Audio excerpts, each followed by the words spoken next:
ታሪካችን የሚጀምረው የጠራ የፀሐይ ብርሃን በመስኮት አልፎ ሲገባ በሚያሳያቸው የአቧራው ቅንጣቶች በተሞላ ነገር ግን ከባድ ጸጥታ በሰፈነበት የሁለተኛ ደረጃ ትምህርት ቤት የሙዚቃ ክፍል ውስጥ ሲሆን በዚህ ክፍል ውስጥ አሪማ የተባለ አንድ ወጣት ፒያኖ ፊት ለፊት ብቻውን ይቀመጣል።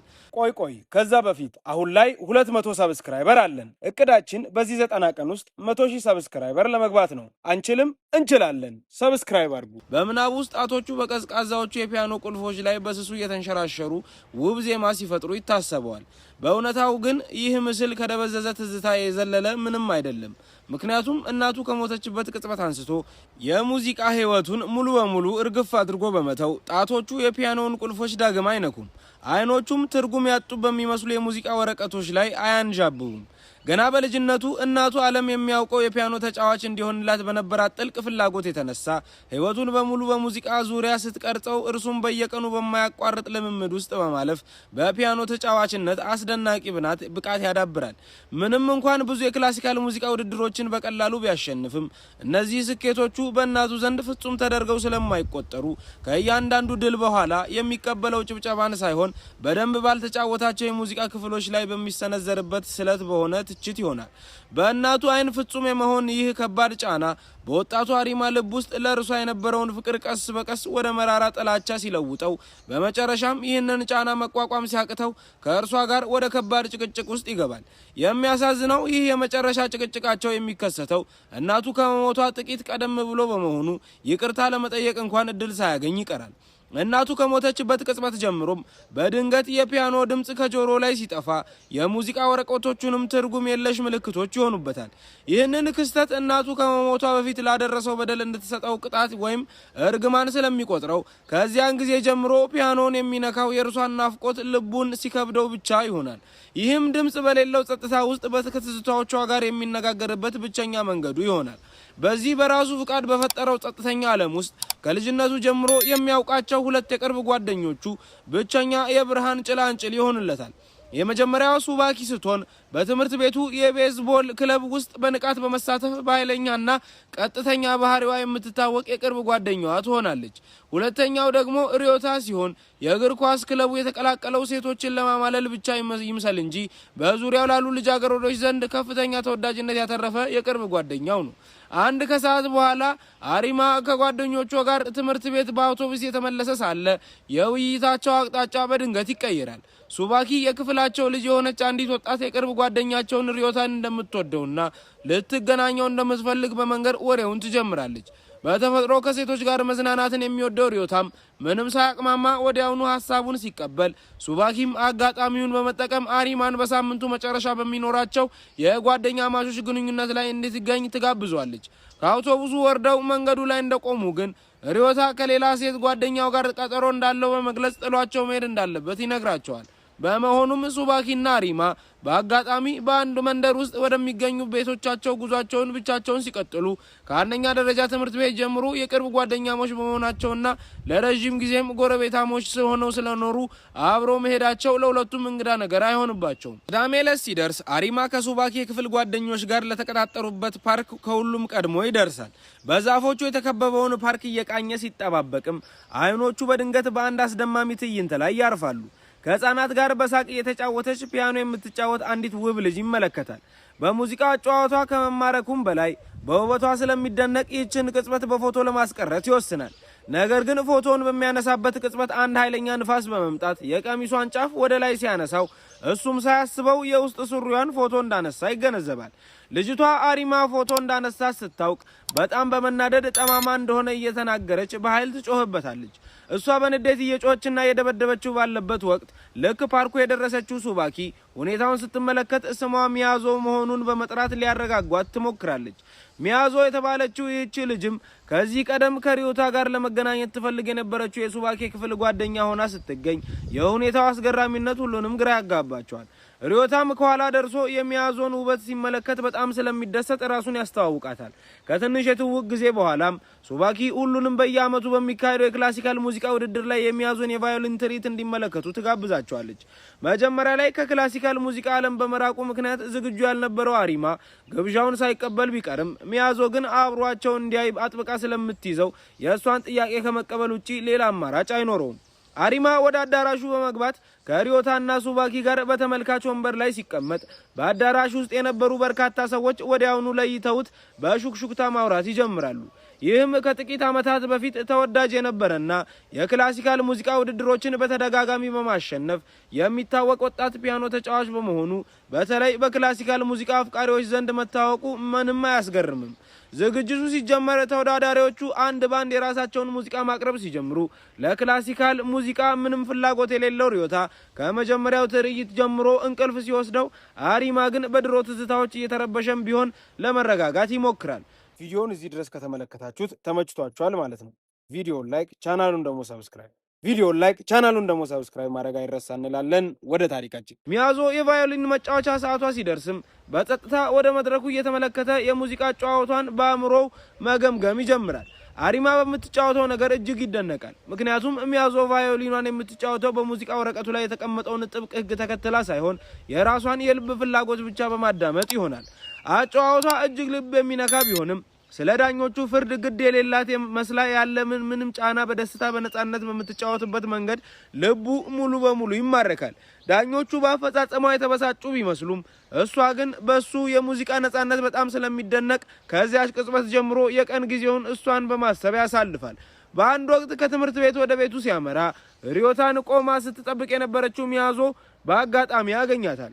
ነገር ግን ሪዮታ በክለብ እንቅስቃሴዎች መጠመዱን ሲያውቁ ሚያዞም በአቅራቢያ ወደሚገኝ አንድ ሬስቶራንት ለምሳ አብሯት እንዲገባ ትጋብዟለች። ሬስቶራንቱ ውስጥ ሁለት ትንንሽ ልጆች ፒያኖ ሲጫወቱ ስትመለከትም በድንገት አሪማን እንደገና ፒያኖ እንዲጫወት የማድረግ ሐሳብ ይመጣላታል። በዚህም የተነሳ ወደ ልጆቹ በመቅረብ አሪማ ምን ያህል ጎበዝ ፒያኖ ተጫዋች እንደሆነ ከነገረቻቸው በኋላ ልጆቹም ይህንን ሲሰሙ እንዲያስተምራቸው ይጠይቁታል። አሪማም ሌላ ምርጫ ስለማያገኝ የልጆቹን ጥያቄ ለመቀበል ተገዶ ወደ ፒያኖ ቀስ ብሎ በማምራት መጫወት ይጀምራል። መጀመሪያ ላይ ሁሉም ነገር ያለ ችግር የሚሄድ ይመስላል። እንዲያውም የሬስቶራንቱ ደንበኞች በአሪማ የፒያኖ አጫዋወት ይደመማሉ። ነገር ግን መሃል ላይ እያለ በድንገት ፒያኖ መጫወቱን ሲያቆም እጆቹም በግልጽ መንቀጥቀጥ ይጀምራሉ። ከዚያም እቃዎቹን በፍጥነት በመሰብሰብ ለሚያዞ ምንም አይነት ማብራሪያ ሳይሰጥ ከሬስቶራንቱ ወጥቶ ይሄዳል። ይህንን የተመለከተችው ሚያዞ ከኋላው እየሮጠች በመከተል ወደ አንድ ሐይቅ ዳርቻ እንዲሄዱ ትጠይቀዋለች። በዚያም ጀንበር ስትጠልቅ መመልከት ስታዝን እንደምታደርገው ትገልጽለታለች። በመቀጠልም ከልጅነቷ ጀምሮ የአሪማን የሙዚቃ አጨዋወት ምን ያህል ታደንቅ እንደነበርና የእሱ ሙዚቃ እሷን ቫዮሊን እንድትጫወት ትልቅ መነሳሳት እንደሆናት ትገልጽለታለች። ስለዚህም ፒያኖ መጫወት ሲያቆም ምን ያህል እንደተገረመችና ከበስተጀርባ ያለውን ምክንያት ለማወቅ እንደጓጓች ታስረዳዋለች። እሱም ፒያኖውን መስማትም ሆነ የሙዚቃ ኖቶችን በደንብ ማንበብ እንደማይችል ከመንገድ ውጪ ሌላ አማራጭ ስለማይኖረው እውነታውን ያምናል። ይህንን ስትሰማ ግን ከማዘን ይልቅ ስታበረታታው የእሱ የፒያኖ ድምፅ በሁሉም ሰው ሲሰማ የሚገባው ልዩ ጸጋ እንደሆነ ከነገረችው በኋላ በሚቀጥለው የቫዮሊን ውድድር ላይ አብሯት መድረክ ላይ በመውጣት እንዲያጅባት በይፋ ትጠይቀዋለች። በማግስቱ ትምህርት ቤቱ ሱባኪ አሪማ ከረጅም ጊዜ በኋላ በመጨረሻ ፒያኖ ለመጫወት መስማማቱን ስትሰማ በደስታ ትፈነድቃለች። ከዛ ቀን ጀምሮም ሚያዞና ሱባኪ አሪማ የፒያኖ ፍርሃቱን እንዲያሸንፍ ለመርዳት በታላቅ ጉጉት መንቀሳቀስ ይጀምራሉ። እንዲያውም በውድድሩ ላይ የሚጫወቱትን የዘፈን ኖቶች በትምህርት ቤቱ የሙዚቃ ክፍል ግድግዳዎች ላይ በሙሉ ይለጥፋሉ። ነገር ግን ይህ ሁሉ ጥረታቸውና ድጋፋቸው ከንቱ በሚመስል መልኩ አሪማ በድንገት ወደ ሚያዞ በመቅረብ ፒያኖ መጫወቱን መቀጠል እንደማይችልና ሌላ አጃቢ እንድትፈልግ በከባድ ልብ ይነግራታል።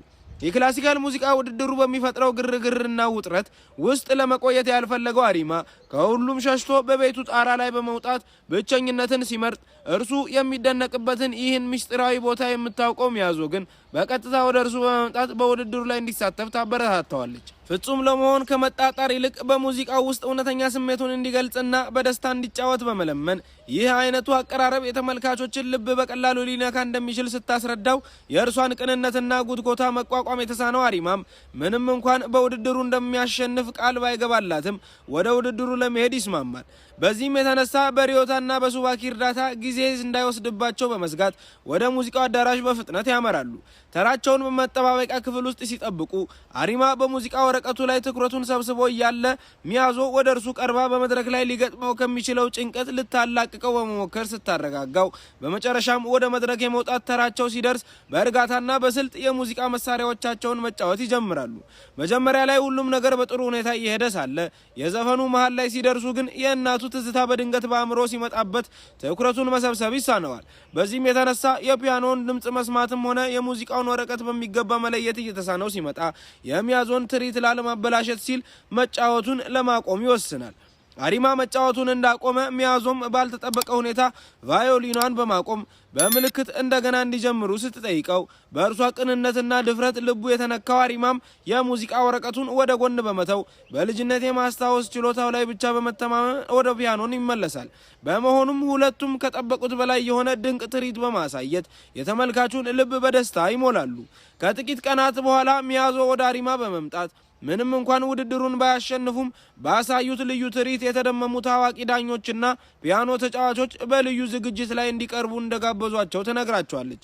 በማግስቱ የአሪማን ቤት ልትጎበኝ ስትሄድ ለረጅም ጊዜ ጥቅም ላይ ባለመዋሉ አቧራ የለበሰውን የሙዚቃ ክፍሉንና ፒያኖን ከተመለከተች በኋላ ክፍሉን በጋራ ሲያጸዱ በመደርደሪያው ላይ የፍቅር ሐዘን የሚል ርዕስ ያለው የሙዚቃ ወረቀት ስታገኝ በልዩ ዝግጅቱ ላይ ይህንኑ ሙዚቃ እንዲጫወት ትወስናለች። ምክንያቱም ይህ ሙዚቃ የሟች እናቱ ተወዳጅ እንደነበርና በልጅነቱ ደጋግማ ትጫወትለት እንደነበር አሪማ በሐዘን ስለሚያስታውስ ነው። በሌላ በኩል ሱባኪ በአሪማና በሚያዞ መካከል እየጠነከረ የመጣውን መቀራረብ በማየቷ በሐዘን የተዋጠች ትመስላለች።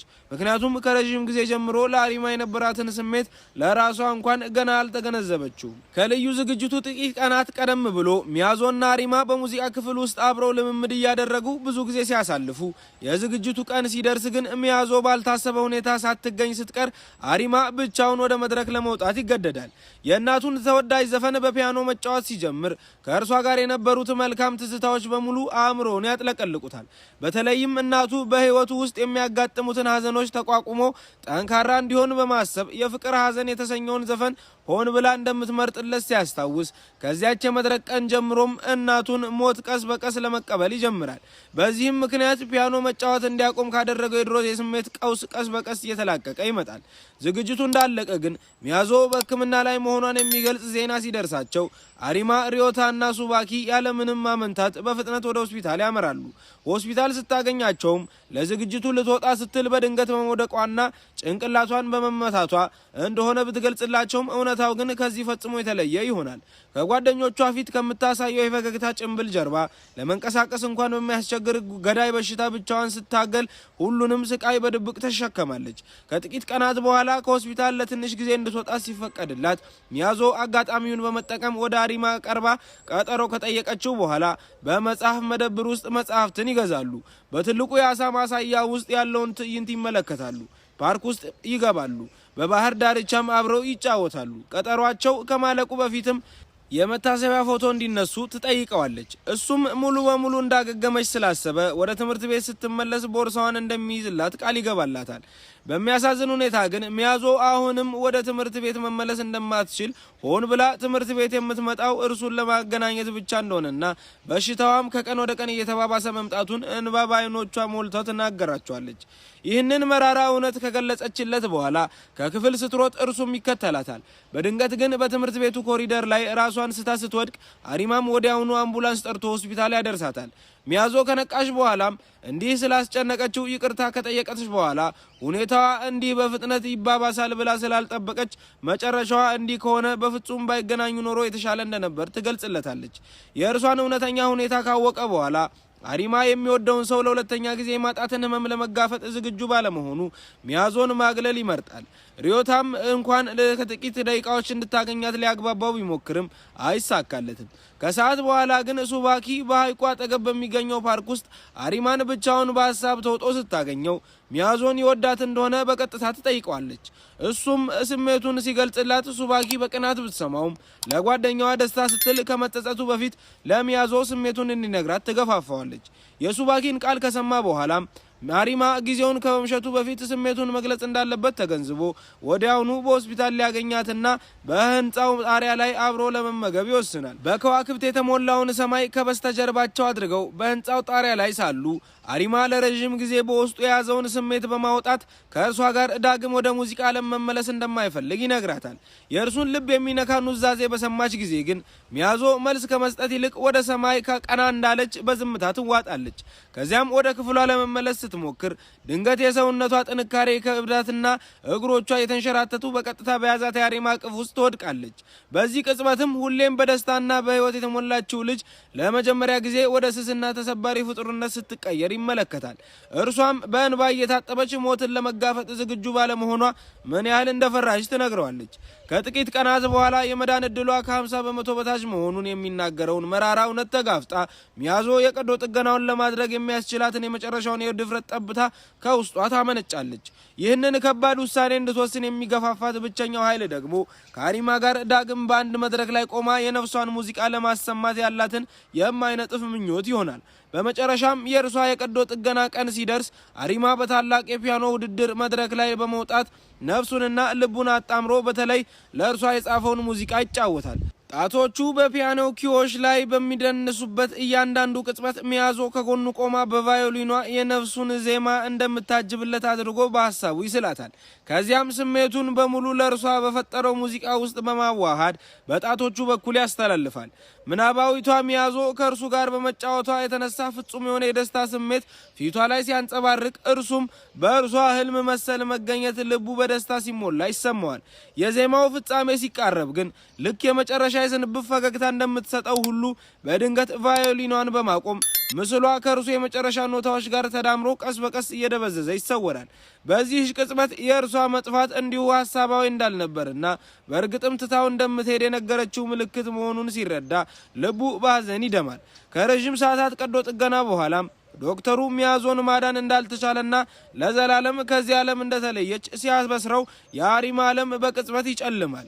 ከጥቂት ቀናት በኋላ አሪማ በትምህርት ቤቱ የሙዚቃ ክፍል ውስጥ ሚያዞ ትታለት የሄደችውን ደብዳቤ ያገኛል።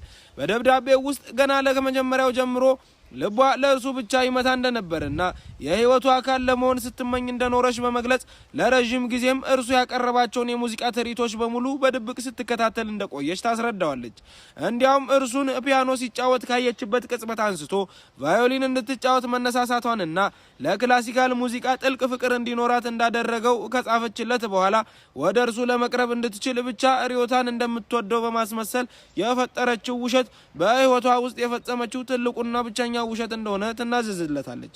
ደብዳቤውን በሚያነብበት እያንዳንዱ ቅጽበት ከእርሷ ጋር ለመጀመሪያ ጊዜ የተገናኙበት ቀንና አብሮ ያሳለፏቸው ውድ ጊዜያት በሙሉ በአእምሮ እንደገና ህያው ሲሆኑ እንባው በጉንጮቹ ላይ ይፈሳል። በመጨረሻም በሆስፒታሉ ጣሪያ ላይ ላቀረበላት ስሜታዊ የፍቅር ጥያቄ ምላሽ በመስጠት እርሷም ከልቧ እንደምትወደውና ስሜቱን እንደምትጋራው ታረጋግጥለታለች። ከዚያን ጊዜ ጀምሮ አሪማ የገባላትን ቃል ለማክበርና የእርሷን ትውስታ በሙዚቃው ህያው ለማድረግ ወደ ፒያኖ ዓለም በሙሉ መመለስ፣ ጓደኞቹም የነፍሱን ስብራት አሸንፎ ወደ ቀድሞ ማንነቱ በመመለሱ ታላቅ ደስታ ይሰማቸዋል።